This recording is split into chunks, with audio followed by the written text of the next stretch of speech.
Hello, in front of me I've got Mazda CX-3. In this video I'll show you how to set home and work location in navigation. In the beginning, take a look at the screen display. Go to navigation and go to set destination. Here we can navigate home.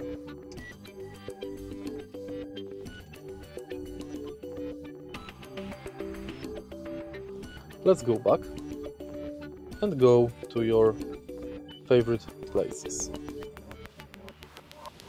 Select Add Edit Navigation Features, Delete to delete home,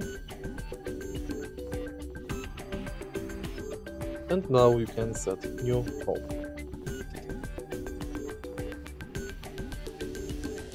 Enter country, town, street number,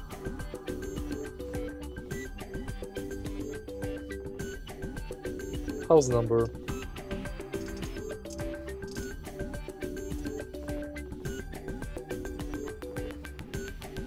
and it's done.